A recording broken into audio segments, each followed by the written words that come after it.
We're live. Hi folks, I was miles away. I'm Azlin Bloor. Welcome to the very first HOA for the Reading Without Borders community.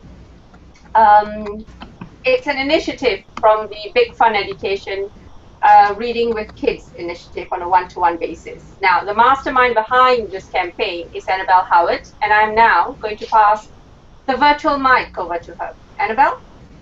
Hello, everybody. Thanks so much for tuning in. We're so delighted at the response.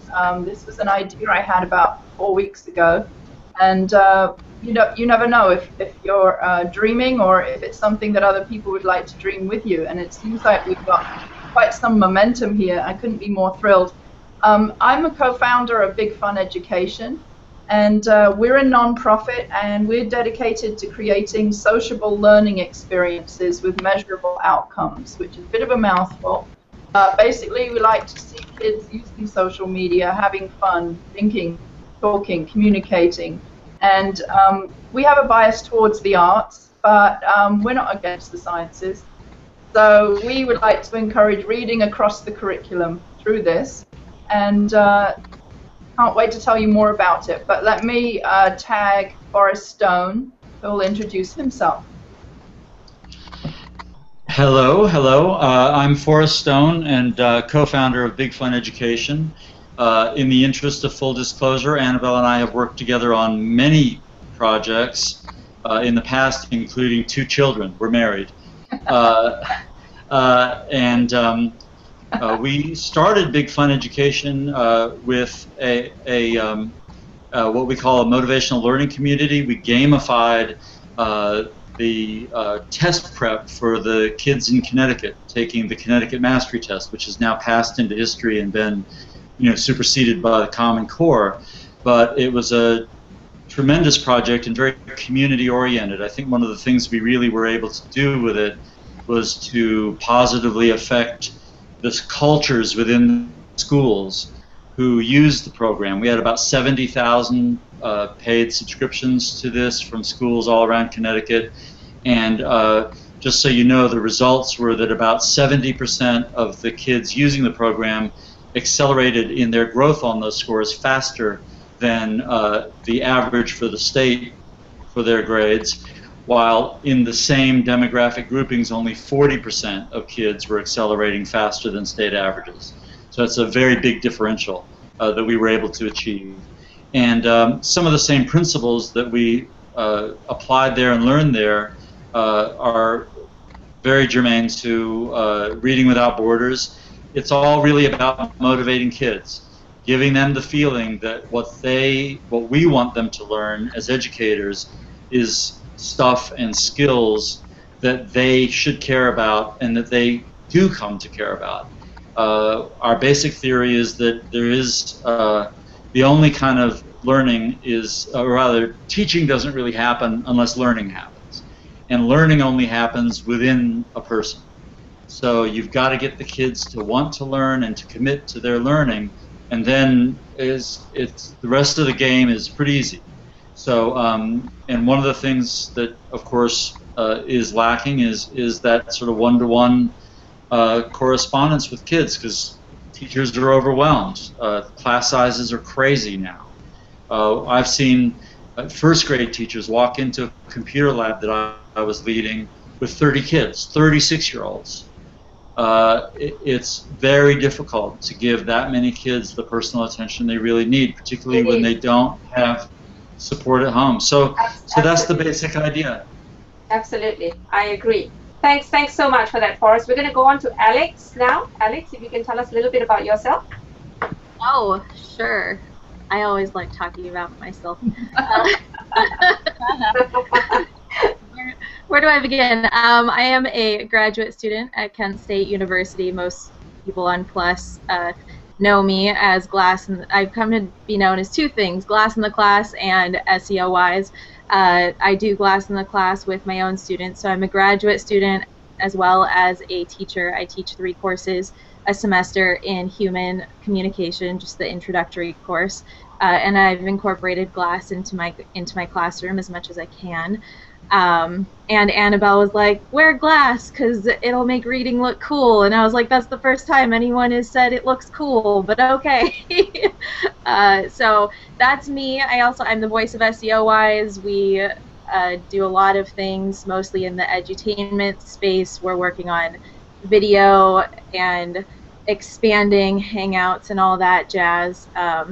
So yeah, super excited to be here. I am just another volunteer that loves education and reading. My bachelor's degree is in English, so reading is a big part of my life. And just so everybody out there knows, I am monitoring the comments, so if you have questions or anything like that, please throw them out there, and I will happily bring them up. Cool. We'll move on over to Leanna. We're supposed to be playing tag, but the tag's broken. So Leanna, over to you. You can tag Nazim after that. Hi, I'm Leanna Johnson. I live in Missouri, and I have my master's in Information Science and Learning Technologies from the University of Missouri. I teach online. I'm just semi-retired. I taught technology to anywhere from first grade to high school students. It's kind of changed year by year. It had changed. Was in a lot of global contests. Have worked with teachers from all over the world on website publication. It was basically research and publish a website together. Generally, the one that we participated in that we felt we got the most from was a classroom where actually there are 3 different classrooms, and together you research a topic and publish a website together. We use Google for that. I've taught Google Apps for Education, used Google in the classroom since 2005, 2006. We've used it for a lot of publication. I'm currently teaching at a local college. I'm teaching technology for teachers. It's associate's degree for the students I have. One of the courses is entirely online.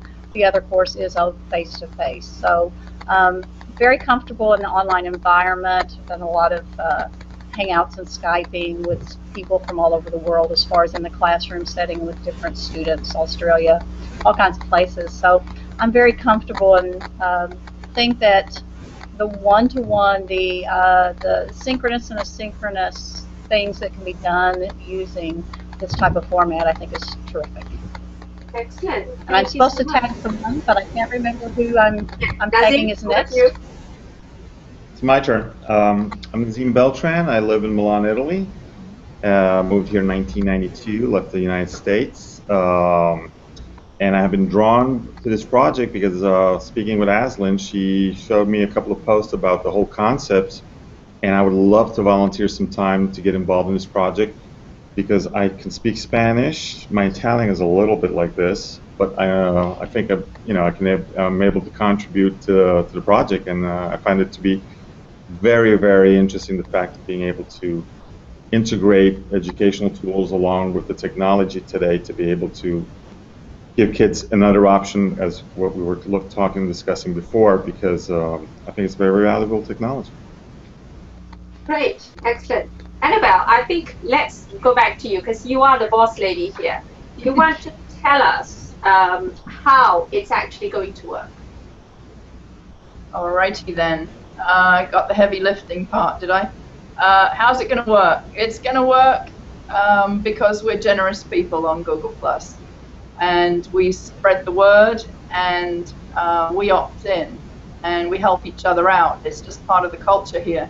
So I think it's a very natural extension for all of us to put out a hand and help some kids who do have the technology to join us, but they don't have enough one-on-one interaction at school because there simply there aren't enough teachers to do it. It's no criticism of anyone. It's just the ratio, it's just hard numbers. You've got 30 kids, 1 teacher, maybe an aide, maybe half the class English isn't their first language. It's a very, very trying situation to be a teacher, rewarding and very trying. So I think that, as people who are very literate and articulate and fortunate, and so many of us are here on Google+, by virtue of the fact that we're here, I think that we will rise to the occasion. I think we won't the G in G+ to stand for generous. I think we want to be known as that, and we are that. So I believe that so many people will step up. And at first you can do it in a just put your toe in. You don't have to go crazy and jump into Hangouts On Air like we're doing, but you can if you are already comfortable with it. So the first thing to do is to find our community, Reading Without Borders. The second thing is to click the join. The third thing is to take a look around and then decide, are you a volunteer? Are you a teacher? Perhaps you're both. Perhaps you want to volunteer to read, but perhaps you don't want to have the one-on-one with a kid yet. Maybe you'd like to start by reading something like a goodnight story. I think that when volunteers do read with a reading buddy, the interaction will be recorded. I think that keeps everything above board and transparent. I'm sorry if that turns some people off because they're not ready to do that yet, but I just think it's a level of safety that we need to provide for kids. So, and I think that the more people who do it, the easier it'll seem, and we'll help you out if you know you want to do it. After you've seen a few people do it and you know it was easy, see them having fun, you'll want to do it. We'll help you. Then we'll create playlists under categories. I didn't want to organize this by age. I just think age is irrelevant, especially the older I get. I like to think that. And we're all young. I don't want to say 5-year-olds must read this, or if you were born in 1962, you've got to read that. That's rubbish. That's absolute rubbish. I believe that, you know, if you care about science or you care about technology or business, there are plenty of 10-year-olds who are interested in business already, who've heard the word entrepreneur, but they don't quite know what it means, and they don't quite know what it might mean for them.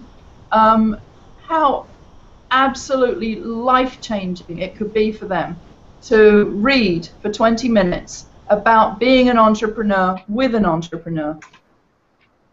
You know? That sounds unforgettable, really unforgettable, and it'll give you chills. You know, just because you volunteer doesn't make you into Mother Teresa. It really doesn't. There's something in it for you. There's a lot in it for you. I wouldn't still be doing this if there wasn't a lot in it for me personally that I take away. So, I volunteered, and no one will call me Mother Teresa. Trust me. There you go. You see, you're a case. I'm just going to ask Alex. Alex, do we have anybody in the audience? Would you like to? Absolutely. I mean, speaking of finding our community, we have a really awesome community checking in the comments. We have Robin Ashford, who said thanks for the invite. And then we've got Cheryl Deuce in the audience. Love her. I see her everywhere. I don't know how she does it. Susan Finch says, I'm so excited about this project, which is super cool to see. Rachael Gabriel says that she's sorry to Rachael. Oh, Rachael, we want you inside here. What does she say? Yeah, she says that she's sorry to miss it. She's calling in from the road, but she'll definitely check in later. And then there was this great, I love this comment from Kathleen Tarani. I hope I didn't butcher that. Tech plus education plus enthusiastic teachers plus global collaboration equals incredibly awesome. I totally agree. Yeah, I would like to also do a shout out to Michel Ribel, who's in the audience too. It's great to see him here, and he's located in Strasbourg, France, and I know he's going to join in. Yes, he's going to. Bonjour, Michel. Yeah. Michel's an old dear friend of mine. Emphasis on the old, right, Michel? Anyway, so we've Alex, do you want to tell us what you plan on reading about? Because we can read anything. I did my reading sample on a little fairy tale story, The Three Billy Goats Gruff. What do you fancy reading to your students, selected students? That's a good question. Part of the reason that I haven't done my, my introductory reading video is because I can't really decide. I mean, a lot of what I do on Google Plus has to do with communication because that's what I teach, that's what I do. But my original interest was actually in 20th century American literature. I absolutely, like, I could read The Great Gatsby over and over and over again.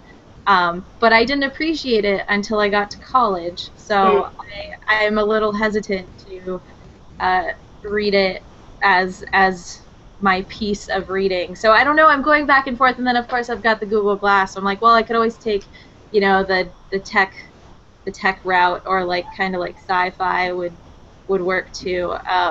So I don't. That's a really good question, Azlin. I haven't decided yet. I think that's really a good idea, because when we talk about reading Annabelle, this is one of the problems you had. Most people think fiction, don't they? But we're really more desperate for the STEM readers, aren't we, Annabelle? Yeah. Well, Google is particularly interested. Google has shown a lot of interest in this already, and someone from Google in education is hoping to be here, but I know she had a meeting that right before this. But if not in this Hangout, she'll be in later. Yeah, she would love to see more kids read in science, technology, engineering, and math. So we definitely want to include it, but we don't want to exclude anything. When you have something that's called Without Borders, it's got to be without, you know, walls. So I like that very much. Can I just make a little comment and suggestion, because it just I don't know if we've been thinking about this, but it could be a contribution that might be interesting.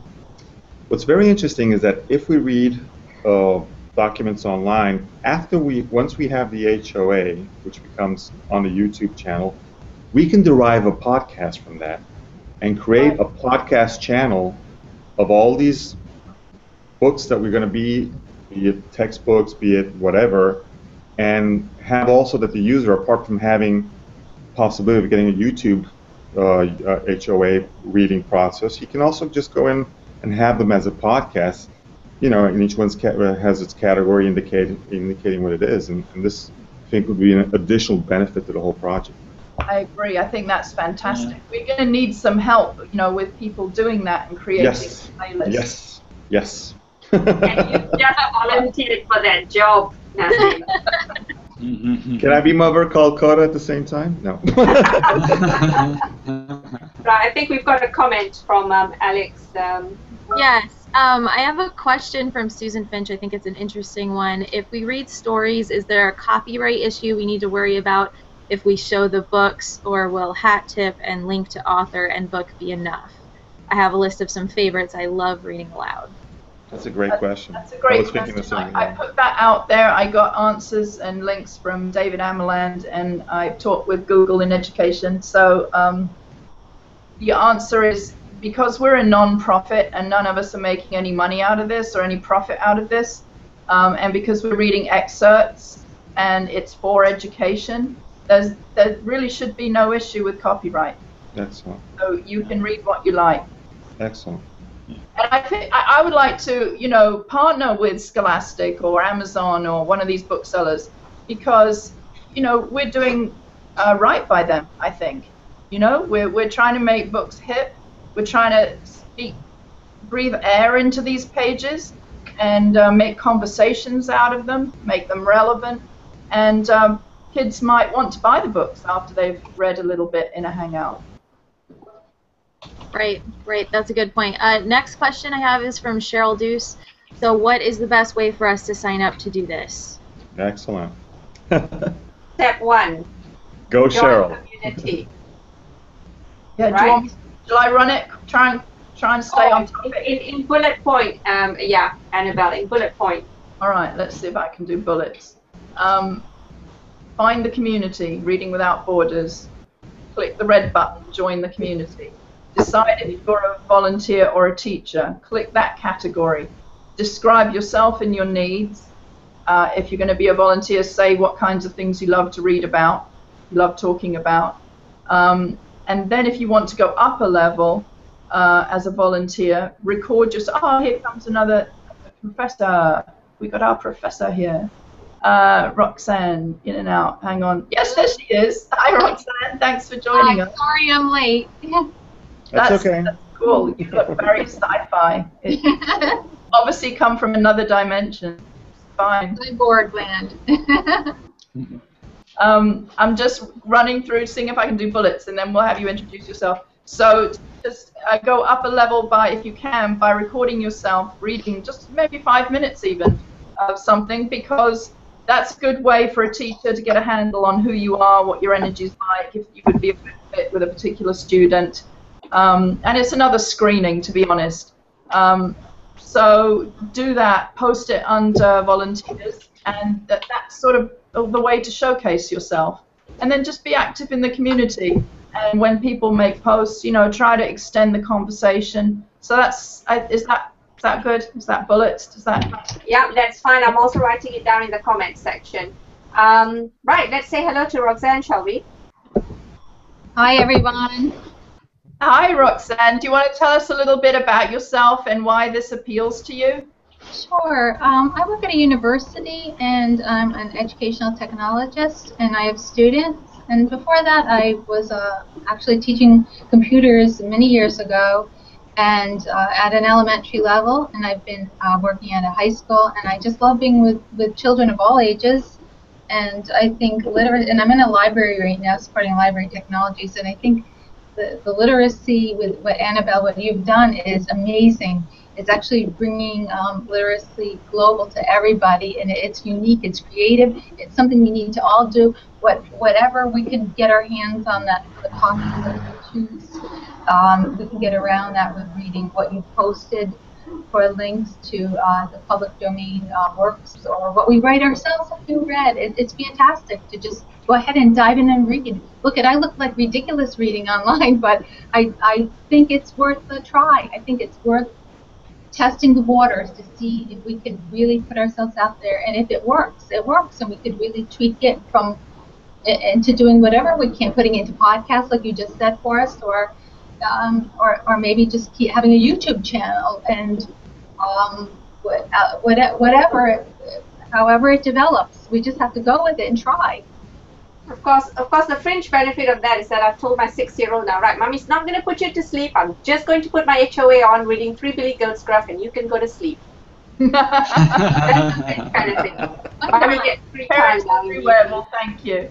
I like that, Azlin. I like that. Leanna, we'd like to hear what would be your sort of subject area when it comes to reading, and sort of, you know, age group. Yeah, what would you do?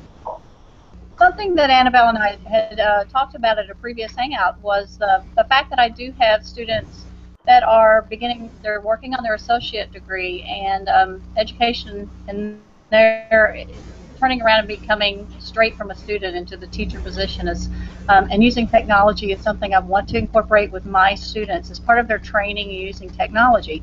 But also, I have former students that are considering education. I've had them for my own technology courses, and I think that they would be excellent. They're on the high school.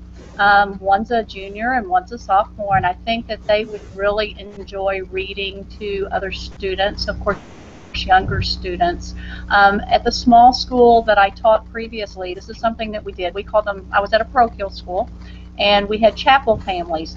And when the students went to chapel, which was just for 1 hour a week, that we had the older students go and collect the younger students that were in their chapel family. They sat in their chapel group together and listened to the service, and they walked across the street back and forth with each other. And so that type of support among different age groups, I think, is essential, especially for reading. Most of us grow up and we're reading to our children, or, you know, someone that's quite a big age gap, and I think that if we could close that gap a little bit too with this type of collaboration, I think it would benefit everyone. I know that I could read a student to my children when they were younger, but when one of their brothers or sisters read it to them, they would add something different to the story, maybe just in conversation before or after the story. So I think that incorporating different age groups is a terrific idea. I myself would be most interested in reading the type of nighttime books, like you said. I always read Dr. Seuss to my children, and all of the Dr. Seuss books. And my husband liked Alexandra and the Horrible, No Good, Very Bad Day, one of our favorite books to read. My husband was so great with voices, so that was the way we read to our own children. I would want to participate in that same way, but yet I want to bring other people in as far as students to show them the possibilities of this type of situation. That's where I stand. and Annabelle did mention her students, and I think that'll be fantastic. That's like a potential pool of volunteers. So, Rick, all it takes is one student to do it, and word of mouth there you go. would bring many more students. And I think that, especially for budding teachers or people just considering going into education, or just people considering having children, how much fun would this be? To participate in that type of collaborative with somewhat of a different age group. I just think this is a great opportunity to expose the really great ways to use technology and literacy, of course. The classrooms are big. Parents are just really pressed for time to read to their children too, as are the teachers, and even with reading groups, there's still not as much reading back and forth as there could be. So I think this is just one other facet that we could bring to the literacy table. Just to build on that for a moment, one of the very significant things in American education, of course, is the large number of kids for whom English is not the first language, and it's not necessarily fluently spoken at home by adults with the kids, particularly recent immigrants. And so, having that one-on-one experience specifically in English can really help those kids, catch up at least in their English proficiency with their peers who were born here and who've spoken the language natively. So that's good. I just wanted to add one thing as a playwright, which is that I have been enamored of the theater since I was like 10, and wrote my first play when I was 15. And one thing I see about this is that this is using the technology to bring literature, if you will, back into the air. Make it live again. Originally, obviously, language was oral, literature was orally transmitted.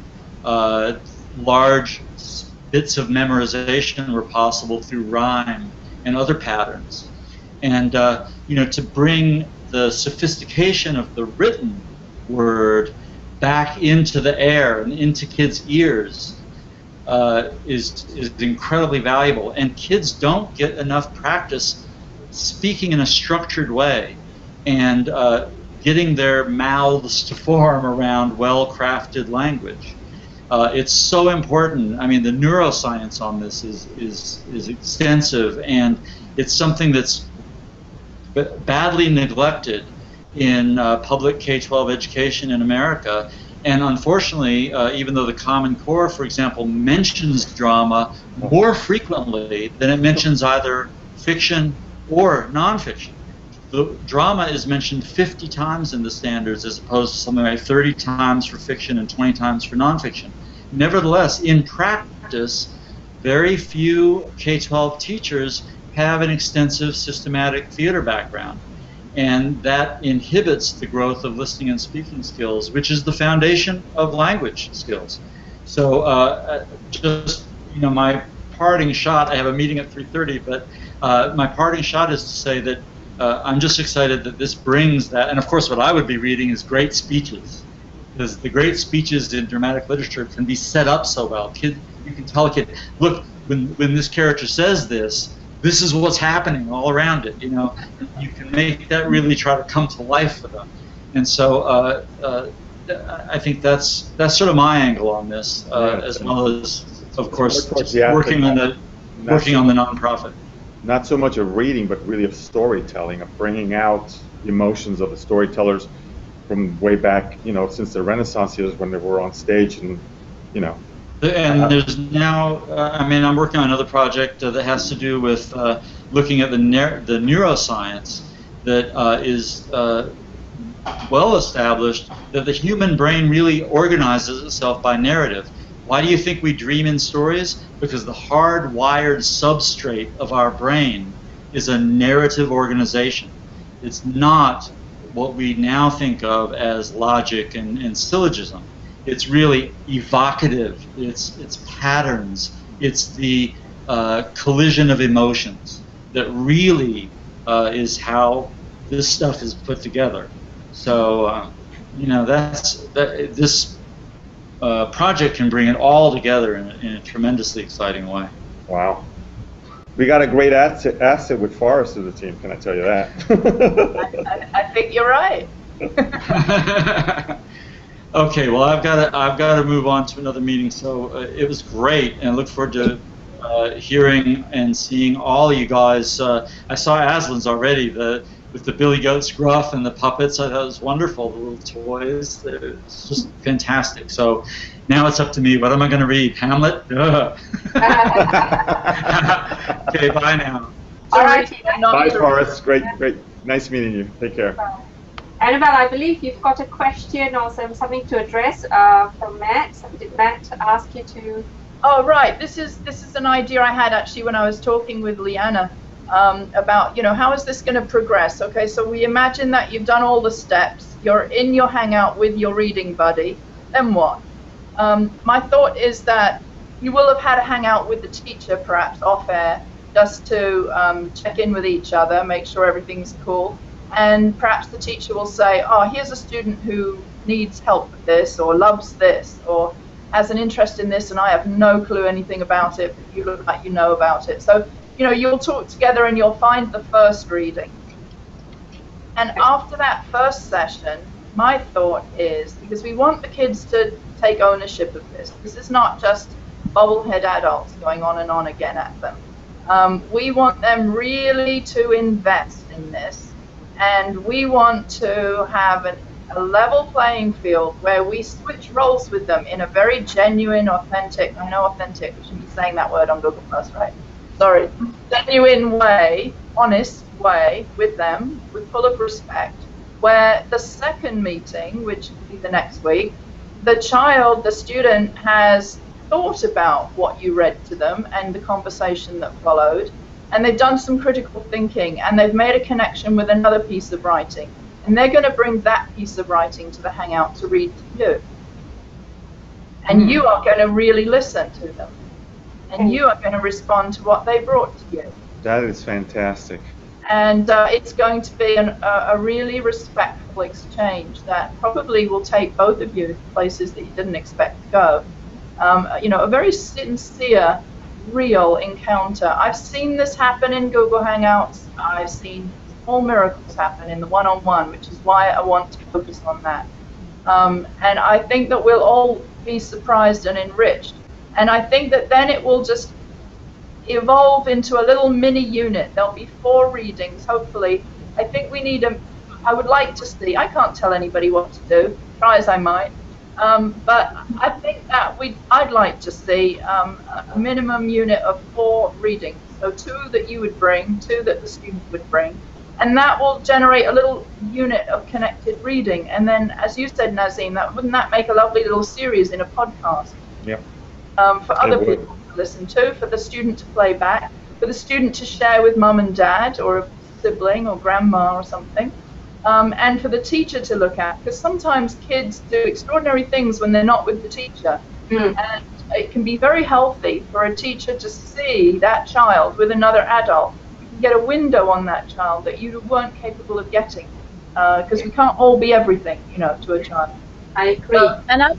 Another thought to go with that, you could have, if there was a child that had some reading difficulties, you could have a specialist review that. They might even be able to progress with assessment too. So that's another thought, that this could be used in archive, possibly, that there could be assessment from a few months to another few months to see what progression is being made. So a specialist would probably find that very useful, I would think. Yeah.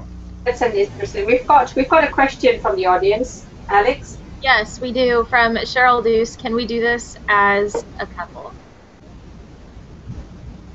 Oh, yeah, why not? Why not? Okay, yeah, like a little performance duo. So it'll be a. Yeah, I think so. Why not? That's a good question and an interesting suggestion too. Yeah, that's an interesting concept. Yeah. Because I'll probably rope my kids. My kids, as Annabelle knows, you're not going to find kids more shy than my kids. They don't say a word, do they, Annabelle?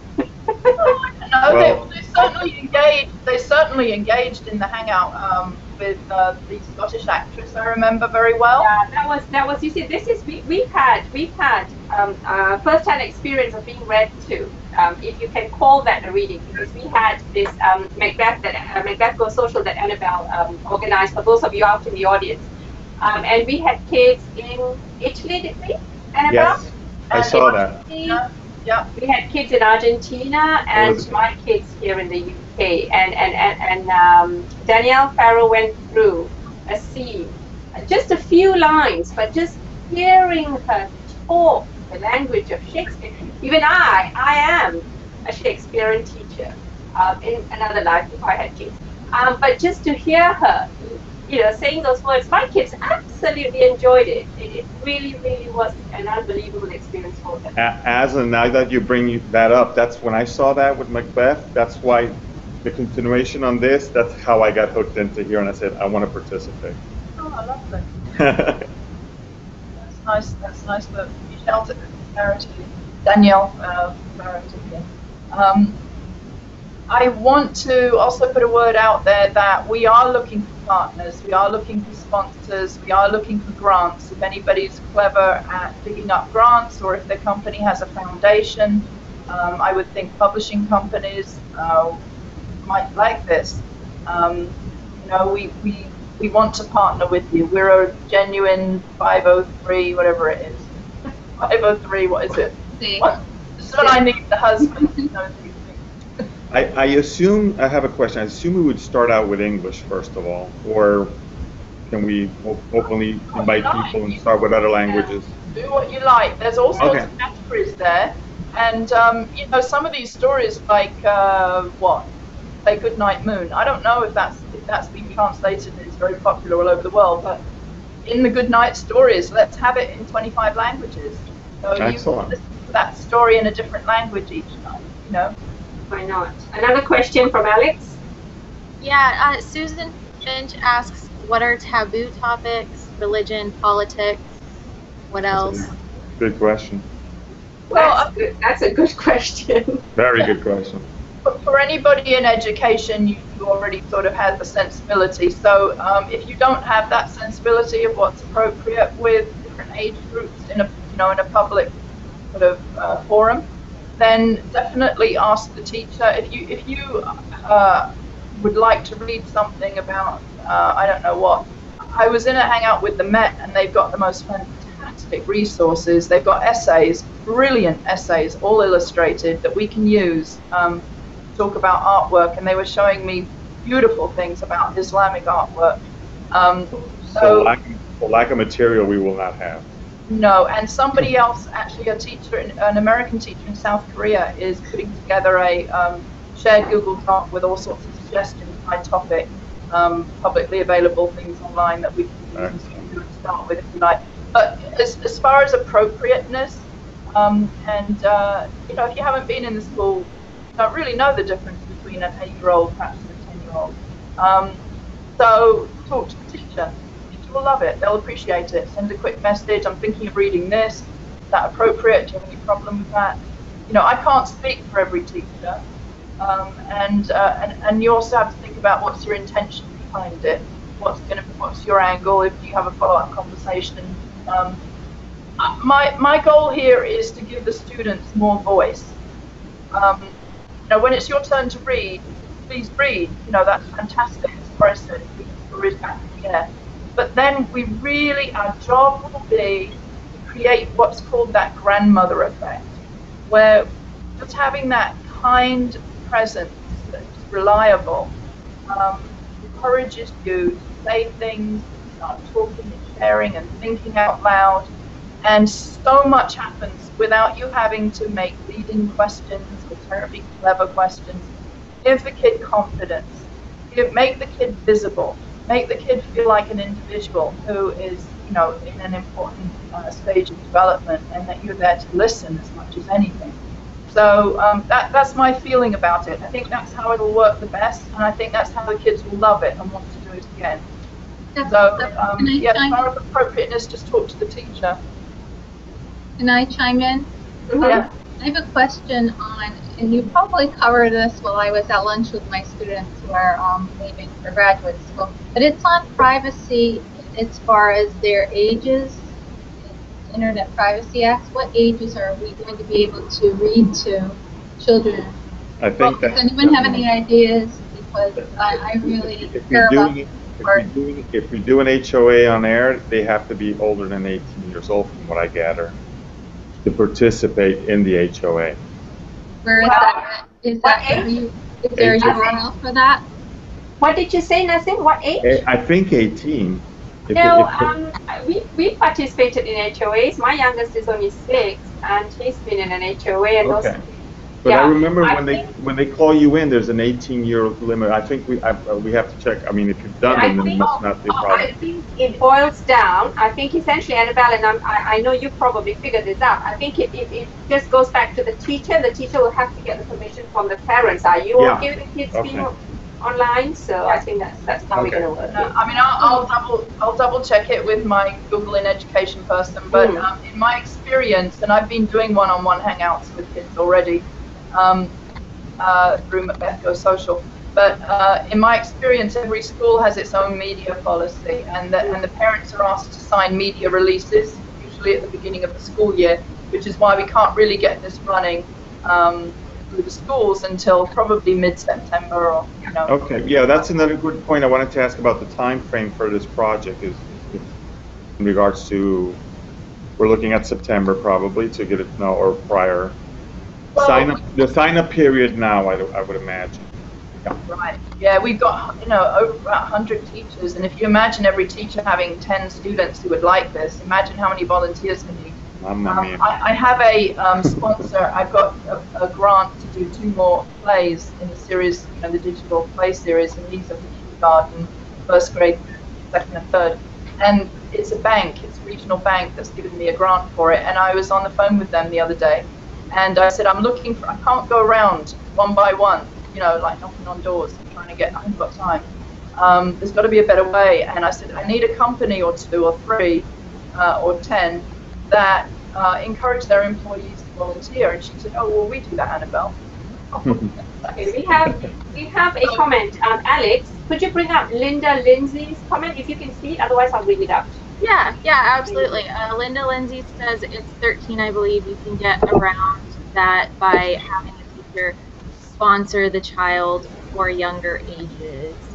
That's a really, just from doing Glass in the Class, I just recommend being careful because all of my students are over 18, and I still had to have them sign a waiver. Yeah, I had the impression that was the age limit, but I was not. Okay. It is if they're functioning as themselves over 18, that's fine. But because I'm bringing it into my classroom, I had to I had to go through the lawyers and everything, and I have to have every single one of them sign a waiver before they go on camera, just for liability purposes. Exactly. Okay, excellent. But no, that's right. Maybe it is 13. Well, these are things that we have to find out. But of course, Annabelle, there is always the option of, our recordings are Hangouts on Air or public videos, but the actual interaction with the kids can always just be a private hangout. Yeah. There is always that option because a child shouldn't, be deprived of the opportunity just because of that. So we can always overcome that. Yeah. Absolutely. I do the same thing with Glass in the Class. If someone isn't comfortable being on camera, I just have them sit off camera and they still stay in the classroom and experience it. They just don't go on camera. Okay. So there are ways around it. Absolutely. Okay. Cool. Excellent. And if I could just address one point, because it's come up a couple of times in the comment stream, I think we can overcomplicate things in regards to what we're going to read. Let's run it through the committee, etc., etc. I think we should just take it easy. Take a material, pretty harmless. Let's not overcomplicate by talking about religion, etc., etc. Let's just make it easy for ourselves to begin with. Right. We do have to have risk management and reward management. So we do have to keep in mind a lot of things that when we talk about little children, we don't want to encourage that it's going to be a private, bring this computer into your room and, parents. No.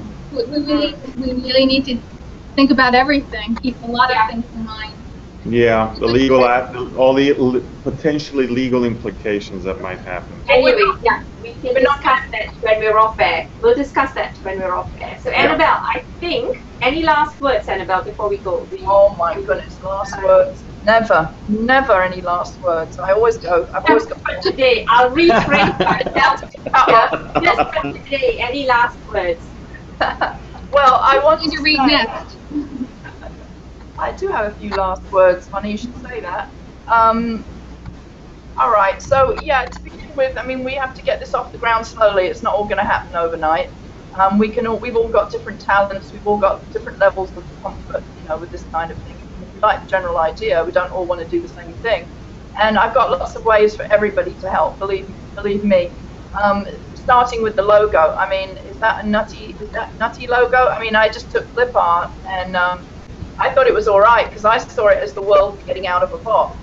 But then someone described it to me in a very different way, and I thought, oh, hang on, I'm not a graphic artist after all.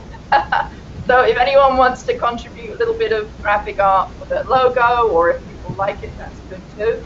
I do seriously need help finding grants so that I can put serious work behind this. I'm going to bring in experts. I want to form all sorts of little book groups during the year, bring in experts for you, hangouts with reading buddies. Annabelle, when you talk about grants, are you looking specifically at companies in America, companies in the UK, companies anywhere? Yeah, I never even, everything, please. If it's got money on it, I'm thinking about it. Yeah. And Annabelle wants to make it a global. No, I know. So we need help.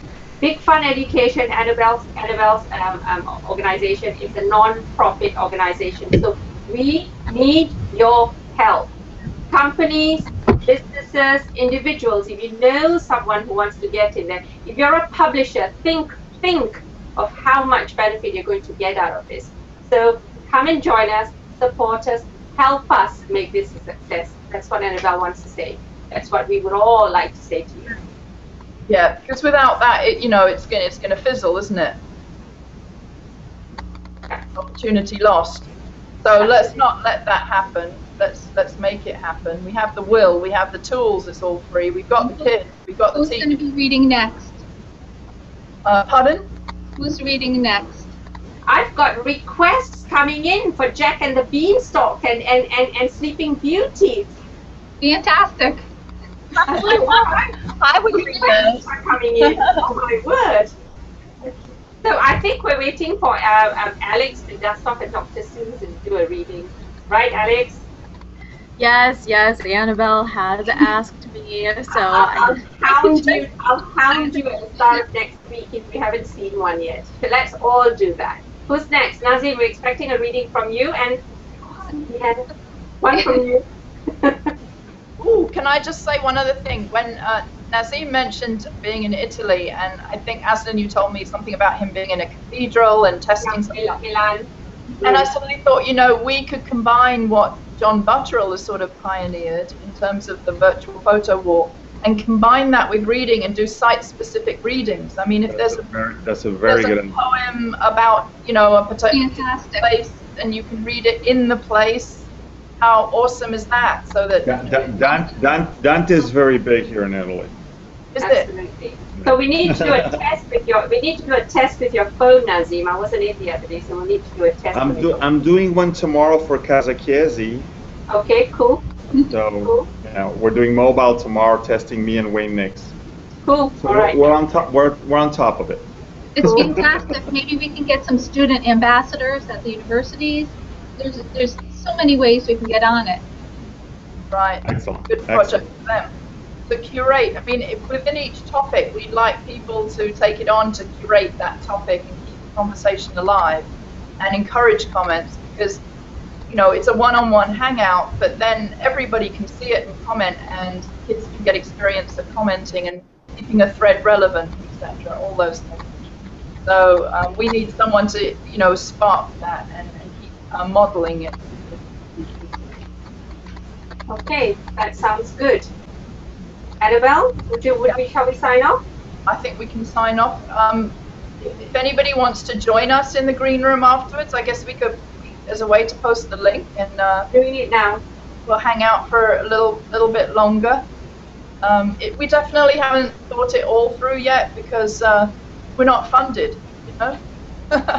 Well, plus this is an initial introduction Yeah. for us to discuss all these points and get some feedback also from everybody who's been inside the comment stream, which is fantastic. I mean, everybody's really put in some great comments. I'm looking at them already, and it's pretty impressive.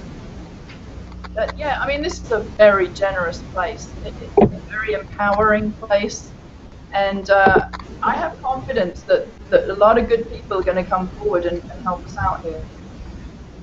So I'm thanking everybody already. Absolutely. Especially you guys. You give me confidence. I've posted the link for the green room. So if any of you out there would like to join us in the green room, how many of us? I can't do math. 6 of us. Just click on that link and you'll join us. We'll be off air when you join us. So, Annabelle, I'll let you say goodbye and take us off. All right. So it's goodbye from me, goodbye from them, and we'll see you again soon. We intend to keep this going. All right. Bye for now. Bye.